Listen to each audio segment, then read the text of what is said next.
Guys நீங்கள் note பண்ணிப்பீங்களா தெரியல. நான் வாட்ஸ்அப் கண்ணியில் 2 பேர் இருப்பானுங்க. அதாவது நம்மளும் ஸ்டேட்டஸ்லாம் அப்லோட் பண்ணுவோம். அவனும் ஸ்டேட்டஸ்லாம் அப்லோட் பண்ணுவானுங்க வாட்ஸ்அப்பில்.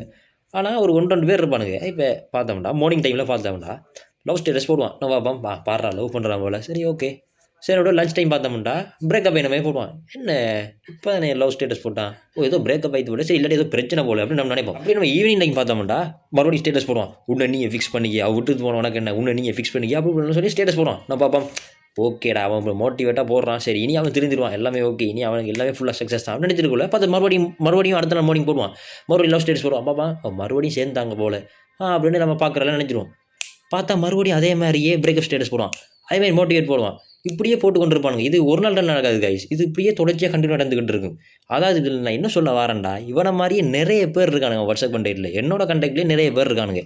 இப்படியே ஸ்டேட்டஸ் போடுறது அவனும் கேனையும் கிடையாது. பார்க்குற நம்ம தான் கேனையனுங்க. நம்ம தான் அப்படியே ஜோக்கர் மாதிரி இப்படி ஏன்னு பார்த்துருக்கானு அவனுக்கு போகிற ஸ்டேட்டஸ். உங்கள் கேங்களையும் இதே மாதிரி நிறைய பேர் இருப்பானுங்க. அவனுக்கு எல்லாருக்கும் இந்த வீடியோ டேக் பண்ணி விடுங்க, இல்லைனா ஷேர் பண்ணுங்கள். ஸோ நான் இன்னொரு வீடியோவில் உங்கள் எல்லாரையும் சந்திக்கிறேன். பாய்.